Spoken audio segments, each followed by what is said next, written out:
talk about the U.S.'s relationship with Israel. We stand with Israel. I love Israel. I love Israel. The bond between our two countries is unbreakable. The eternal friendship. Relationship is very important. We are you and you are us. It's a relationship that's always been super close, but it's been getting more attention recently. After Hamas attacked Israel on October 7th, and Israel launched its war on Gaza. The U.S. is moving a tremendous amount of firepower and manpower as a show of support to Israel. A significant increase in American support. Basically comparable to a blank check. No questions asked, not even a debate. Now, there are lots of layers to the U.S.-Israel relationship, and it's tied up in at least 75 years of pretty complicated history. But here are 4 things to know that'll help explain what's behind it, what's kept it going, and where it's at now. The first thing to know is that the U.S. has supported Israel from the very beginning.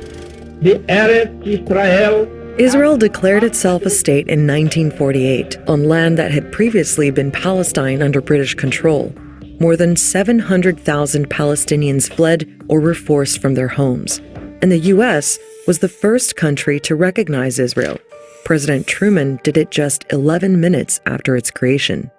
The idea of establishing a nation for Jewish people had been gaining momentum for decades. It was the main goal of a movement called Zionism, which started in the late 1800s. Zionists believed that a Jewish homeland was the only way to ensure safety for Jews, who'd suffered persecution around the world for centuries. The United States supported the Zionist idea from the very beginning. It was almost natural that the United States would be the first to recognize the existence of the State of Israel. There was great sympathy for the Zionist project throughout the 1930s and 40s, for example. And of course, after the Holocaust, that was combined with enormous sympathy for the genocide that was carried out against the Jewish people in Europe. And that helped pave the way for Western and particularly American support for the establishment of a Jewish state. The other thing was that President Harry Truman was facing an election, and he didn't want to sacrifice any possible edge that he could have over his opponent. Now, something both the U.S. and Israel highlight a lot is the idea of shared values. It can be hard to pin down exactly what those values are, but many U.S. politicians talk about Israel as the only democracy in the Middle East. A lot of people might criticize this idea that both the U.S. and Israel are beacons of democracy. But whatever you think about that, it's a narrative they both like to emphasize. America is a nation of immigrants, strengthened by diversity, enriched by faith. We're fueled by entrepreneurship and innovation, and we are defined by a democratic discourse. So in Israel, we see values that we share. They seem to feel they have an alignment of values that perhaps the United States doesn't feel it has with Muslim nations in the Middle East. And they feel that Israel's strategic desires and America's strategic desires dovetail significantly. And I think that's something that draws them together. So here's the next point to know. As well as those shared values, the U.S. and Israel are strategic partners. What does that mean? Well, basically that they both get something concrete out of the relationship that serves their national interest. And it really started with the Cold War.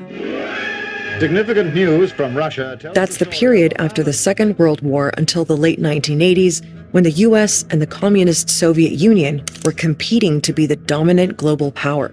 And that rivalry played out in the Middle East too, especially in Egypt, Israel's neighbor.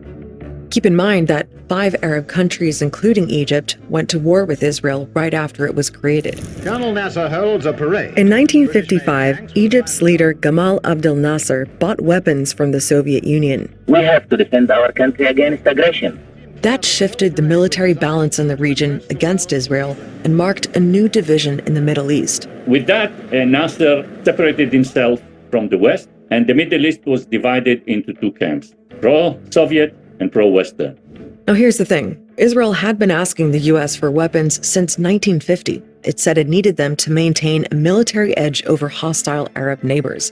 And in 1962, the U.S., under President Kennedy, finally agreed. Kennedy laid the foundation for what would later become a closer relationship and one that had a strategic dimension. That increased exponentially after the 1967 war, when Israel not only fended off Arab states in 6 days, but also managed to conquer land from Jordan, Syria, and Egypt. And with time, Israel started to offer more and more strategic gains and advantages to the United States. They've got intelligence gathering abilities that are pretty efficient, and they're also funneling a lot of this information back to the United States. So what does Israel get out of its relationship with the US? Well, among other things, a lot of money. Since the Second World War, the United States has given more money to Israel than any other country, about $260 billion in total. That included economic aid until 2008, but now the U.S. only gives money for military spending. Israel gets $3.8 billion a year as part of a deal signed by President Obama. These American taxpayer dollars have helped Israel build up one of the most powerful militaries in the world. With the latest American fighter jets and an advanced missile defense system called Iron Dome.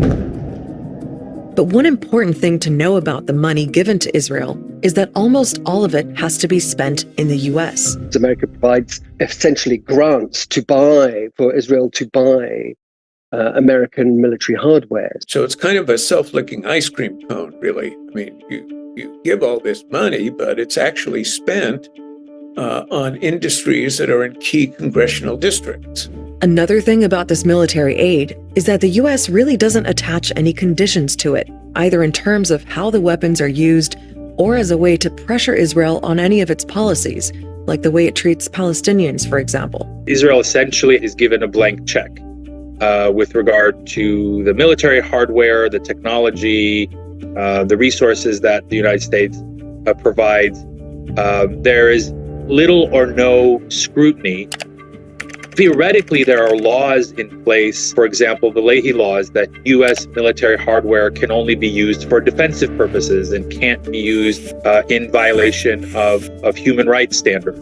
We've never seen those conditions or those provisions applied in the Israeli case. So how do we explain this blank check approach?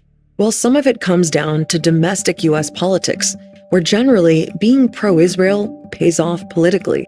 And one way to look at that is by looking at public opinion on the Israeli-Palestinian issue.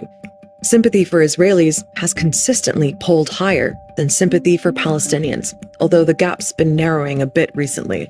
Something else to consider is that a big voting constituency in the US are evangelical or born-again Christians. They make up about a quarter of the US population, and they are overwhelmingly pro-Israel. Israel is not a political issue, it's a Bible issue. Israel is the only nation on earth created by a sovereign act of God. Jewish people are God's chosen people. The Bible says 55 times that land shall be Israel's land forever. We are talking about millions of people who believe that what is written in the Bible is a pure truth. So if God promised to Abraham that the land of Israel would be his and of his descendants, then this is what should happen. Another element in U.S. political support for Israel is the influence of pro-Israel lobby groups like AIPAC. Now, there are different schools of thought on just how much influence lobby groups like AIPAC actually have in practice. Are they really shaping policy, or are they just promoting policies already popular with politicians and the public? Whatever the case, U.S. leaders certainly pay attention. Well, hello, AIPAC. What a remarkable crowd. It is wonderful to be here and see so many friends.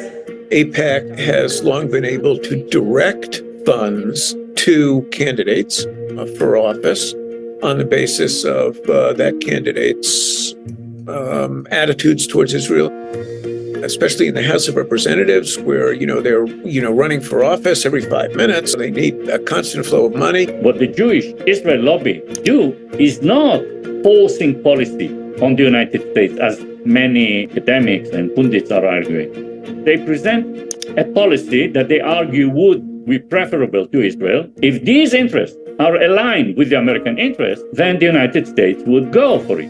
So you've got all of these elements that feed into the U.S.'s relationship with Israel. There's the history, those shared values, strategic interests, religion, and broad public and political support. All of this has sustained the relationship, to the point where some people say it goes pretty much unchallenged. And that's where a lot of the criticism also comes in, especially in the context of Israel's occupation of Palestinian territory and a system that human rights groups have described as apartheid. One view of the US-Israel relationship is that it basically enables this to the detriment of both Palestinians and Israelis. Because crucial to this relationship is that America is the guarantor of Israeli impunity. We could not be where we are today if America had not got us to a place where there are no costs and consequences internationally, legally, in terms of sanctions at the UN, etc., for the way Israel treats the Palestinians day in, day out, for generations. And I wonder how much America is waking up to that. So is the alliance under pressure? Well, it's hard to say. But events following the Hamas attack on October 7th have put it on full display. Let there be no doubt, the United States has Israel's back. Plenty of people are questioning it, perhaps more than before. Biden, you can't hide! Biden, you can't hide! The United States of America provides $3.8 billion every year to Israel. We have a right to say, sorry, you need a new military strategy. But whether that will translate into any tangible change is something else. Congress is still overwhelmingly in line with the traditional pro-Israel stance that is largely uncritical and in many cases hostile toward Palestinians. A lot will depend on how the Gaza war plays out, what Israel does next, and how the US government responds. Two countries are rooted in the biblical heritage. But we have a bond to Israel that's much stronger. It's a moral commitment. It was created to fulfill the long-standing dream of the Jewish people to return to the home of their biblical origins. Come, let us declare in Zion the word of God. The founders of my country saw a new promised land. America's commitment to Israel's security is rock solid and unwavering. Jerusalem will be the capital of Israel, and I have said that before, and I will say it again. I recognized Jerusalem as the capital of Israel. You need not be a Jew to be a Zionist. I am a Zionist. America's relationship with Israel is as old as the foundation of the state in 1948. No political movements, no global developments, and no foreign governments or individuals have been able to derail Washington's ironclad support for Israel. But why is this the case? Let me explain something about what is called the Jewish lobby in this country.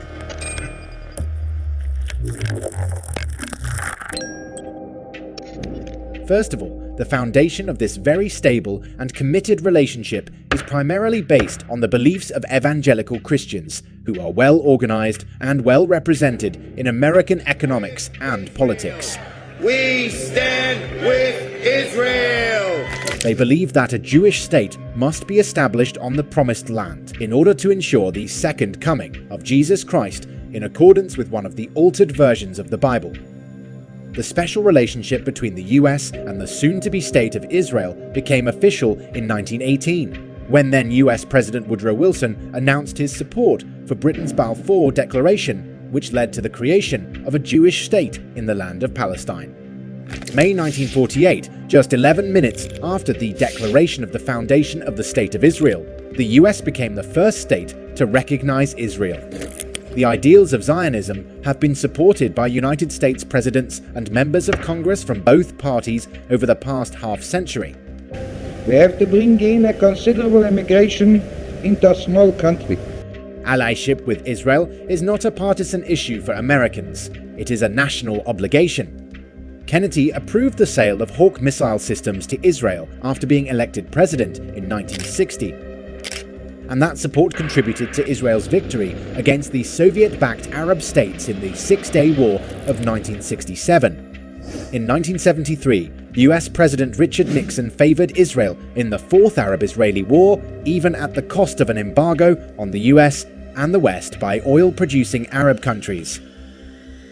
Being for Israel first, that does not mean you're putting America second, because they think it goes together. Carter's advocating for full autonomy for Palestine at the Camp David talks caused the Israel lobby to withdraw its support of Carter, and that might have cost him his presidency.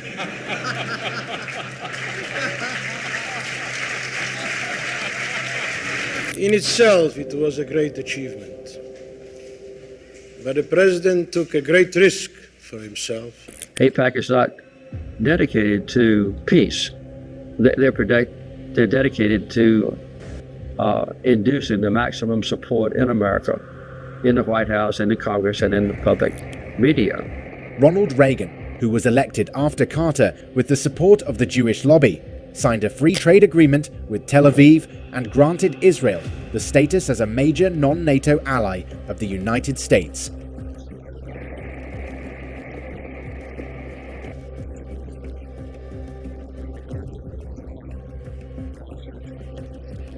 The US continued to mediate Israel's negotiations with Palestine in 1993 and 1995, which resulted in the Oslo Agreements during Bill Clinton's presidency. Immediately following the Oslo Agreements, US Congress passed legislation recognizing Jerusalem as the capital of Israel and calling for Jerusalem to remain an indivisible city.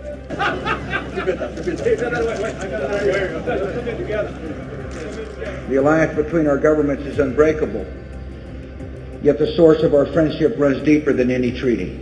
In 2003, amid the Second Intifada, the US gave Israel $9 billion and followed that up with $30 billion in 2007. In February 2011, the Obama administration vetoed a UN resolution declaring the Israeli settlements in the occupied West Bank illegal. And Jerusalem will remain the capital of Israel, and it must remain undivided. At the end of 2016, the US granted its largest military aid package to Israel, promising Tel Aviv $38 billion by 2028. What it does is provide an assurance and a foundation for the kinds of ongoing military and intelligence cooperation. Israel has no greater friend than the United States of America, and America has no greater friend than Israel. Donald Trump has not lagged behind his predecessor in his support for Israel, and in 2017, he announced that the US recognized Jerusalem as the capital of Israel. I recognized Jerusalem as the capital of Israel. In 2020, Trump unveiled what he called the deal of the century with Israeli Prime Minister Netanyahu. This deal stipulated that Jerusalem would become the undivided capital of Israel, and Palestinians would have to fulfill numerous conditions over the course of 4 years. It's a great plan for Israel. When the International Criminal Court announced in 2021 that it was investigating Israel for war crimes, the US, under Biden's presidency, banned the court's prosecutors from entering the US. We firmly oppose and are disappointed by the ICC prosecutors' announcement of an investigation into the Palestinian situation. After Israel launched its offensive on Gaza on October 7, the US made its stance very clear, and it was not a surprising position. The United States stands with you. We will continue to have Israel's back. And Washington continues to provide Israel with large amounts of heavy weapons since October 7. On the other hand, the Israel Lobby and US Foreign Policy book by Professor John Mearsheimer and Professor Stephen Walt describes the lobby as a loose coalition of individuals and organizations who actively work to steer US foreign policy in a pro-Israel direction.